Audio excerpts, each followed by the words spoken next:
Hola, estamos realmente en un fin de semana muy especial. Nuevamente los Estados Unidos han confiscado un buque tanque petrolero. Según informa New York Times, este ataque en la madrugada de ayer sobre un buque tanque tiene características distintas del Skyper, el que fue confiscado hace 10 días y que ya está en el puerto de Galveston, en Texas, para descargar los 2 millones de barriles de crudo que fueron confiscados por Estados Unidos. Este segundo buque tanque, cuyas imágenes ahora vamos a ver unos segundos, porque fueron proporcionadas por el Servicio de Guardacosta de los Estados Unidos, se trata de un abordaje consentido.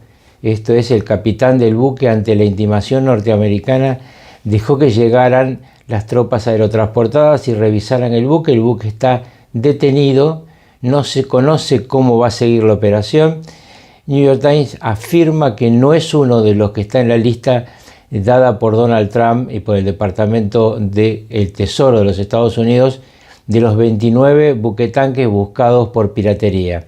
En este caso se trataría de un buquetanque de bandera panameña que lleva petróleo crudo a China y que es propiedad de una empresa también china.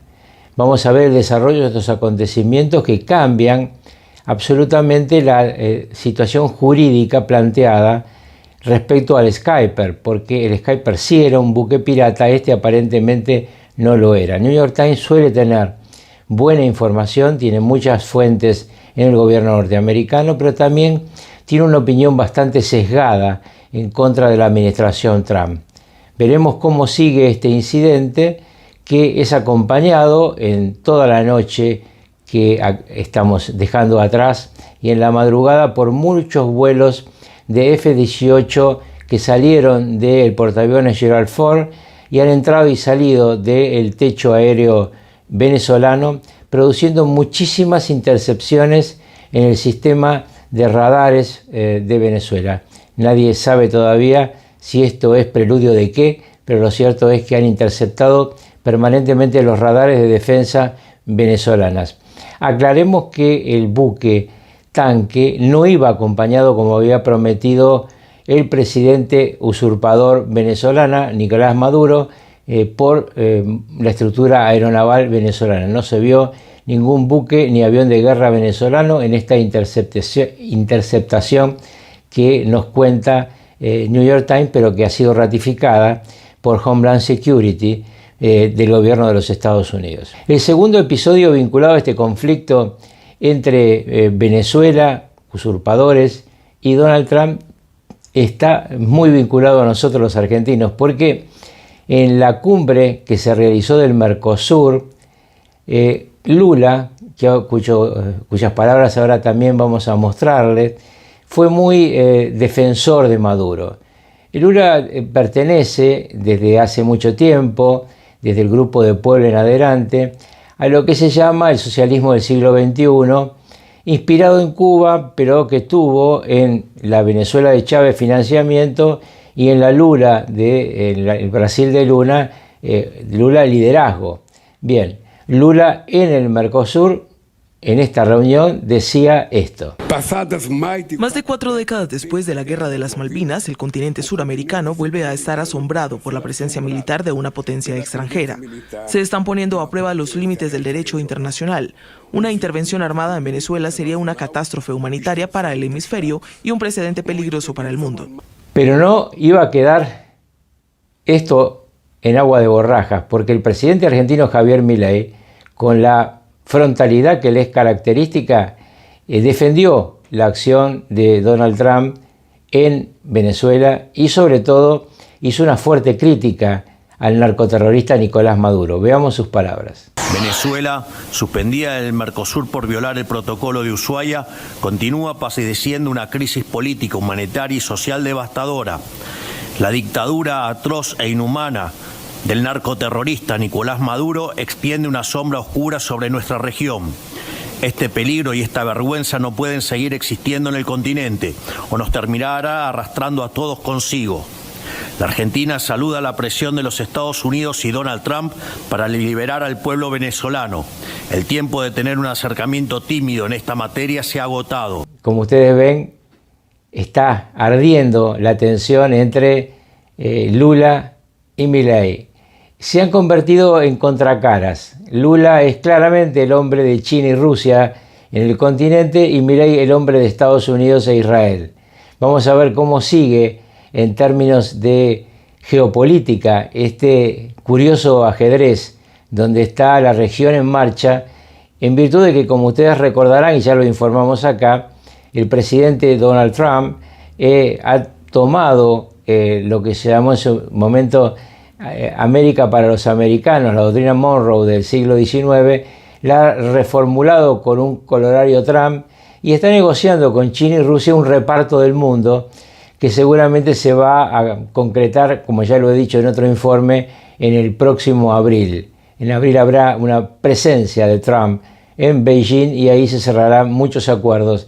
Mientras tanto, sigue transcurriendo este conflicto, cuyas consecuencias en el mercado petrolero se han hecho notar, pero no todavía con la virulencia que ocurriría si no hubiera primero un cumplimiento de Arabia Saudita de sustituir lo que no venga de Venezuela en el mercado del petróleo, y en un lugar no menos importante, cuando en algún momento le falte petróleo a China. China tiene en este momento una inmensa cantidad de tanqueros esperando para dejar su crudo en el territorio de la superpotencia asiática. Por ahora y por los próximos 6 meses no puede tener ningún problema de abastecimiento.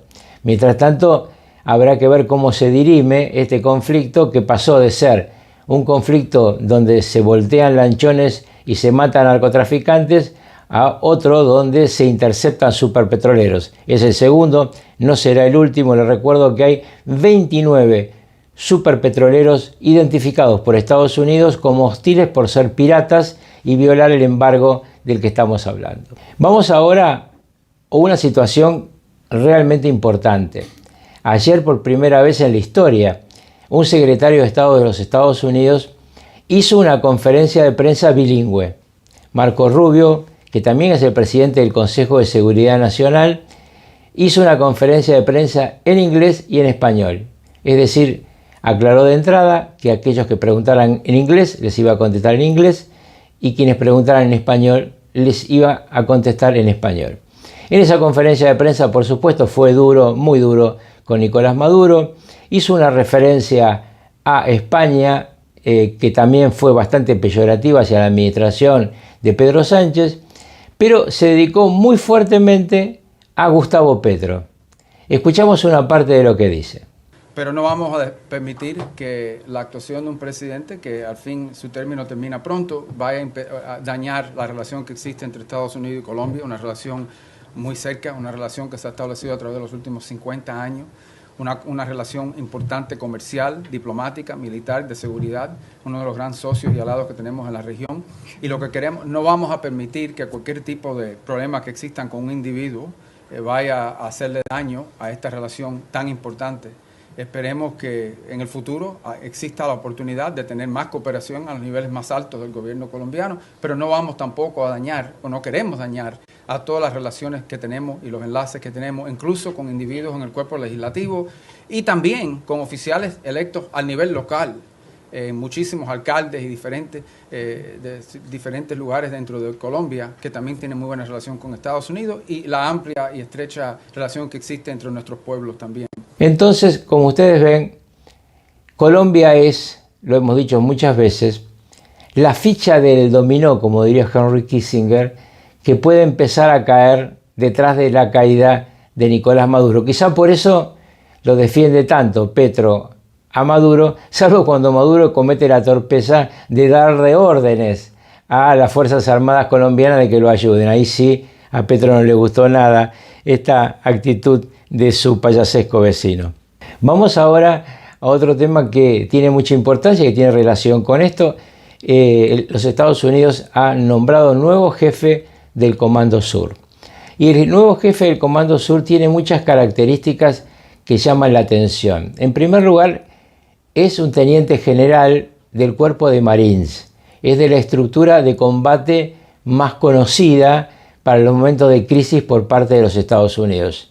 Francis Donovan es un hombre con un largo currículum y con una actitud muy dura. Es un hombre que llamaríamos de la línea dura del Pentágono de los Estados Unidos, obviamente imprescindible en este momento donde los acontecimientos sobre nuestro continente se precipitan, porque una vez más recordemos que la operación que lanzó contra el narcotráfico la administración Trump no se limita a Venezuela. Claramente esa operación tiene que ver con el corolario Trump, tiene que ver con todo el continente, con esta división del mundo que se viene y que estamos siempre preanunciando que se va a ir produciendo durante el 2026. Y hablando de 2026, se acercan las elecciones en Colombia. Es una elección donde se van a votar parlamentarios por una parte, luego primera vuelta presidencial, luego segunda vuelta presidencial, así que estaremos hablando mucho de Colombia en el primer semestre del año próximo. Hasta ahora el candidato de Petro tiene una ligera ventaja sobre el primer candidato que aparece del centro derecha. El centro derecha deberá encontrar una solución para buscar un candidato único o imitar el ejemplo chileno, que como ustedes recordarán, utilizó la primera vuelta como una especie de gran primaria y los que perdieron de la derecha lo acompañaron a quien ganó, el que más votos tuvo, que fue Katz, que había perdido con la candidata comunista, pero que luego, al momento de unirse todo el centro derecha, le ganó la segunda vuelta por 20 puntos de ventaja. Es muy importante que todos comprendamos que para Estados Unidos 2026 tiene dos objetivos muy importantes. Que haya un cambio de poder en Colombia, lo aclaró en la conferencia de prensa Marco Rubio. Él no pide ideología, pide amistad con quien gobierne la Gran Colombia, esta aliada de 50 años con los Estados Unidos, que ahora se fue para el otro lado y se convirtió en aliada de China y Rusia y de Irán. Y por el otro lado, la otra gran elección, pero ya para fin de año, será Brasil. La Unión Europea está dividida en cuanto a la posibilidad del tan trabajado y nunca terminado acuerdo entre este conglomerado de naciones europeas y el Mercosur. Ustedes saben, lo he dicho muchas veces en este informe, de mi renuencia a que Argentina siga perteneciendo a este mercado común y mi teoría de que tiene que ser una zona de libre comercio que permita que cada uno de los socios hagan zonas a su vez de libre comercio o acuerdos bilaterales con otros países. Este corset del Mercosur siempre ha sido defendido en la última década por Brasil, que es el ganador siempre en cualquier acuerdo del Mercosur, y Brasil ha utilizado en diversas administraciones, tanto en la de Lula como la de Bolsonaro, pero también antes en la administración de otros líderes, de otros presidentes que no tienen que ver ni con Lula ni con Bolsonaro, como Fernando Henrique Cardoso, siempre han pensado en un acuerdo Mercosur-Unión Europea. Este acuerdo tiene el problema de la división de Europa, porque hay 2 países barra 3. ¿Por qué digo 2 barra 3? Porque siempre se supo que Francia y Bélgica estaban en contra del acuerdo en la parte agraria porque perjudica una estructura vital en materia económica y política en esos países. La política agraria común europea está pensada en sostener una estructura agraria propia. El tercer país que se ha sumado a este veto al Mercosur es Italia. En consecuencia, este acuerdo que debería haberse firmado, que von Leyen decía que se iba a firmar en Foz de Iguazú, no se firmó. Von Leyen sigue diciendo que pronto se va a firmar. Veremos si esto ocurre o no. Hasta la próxima.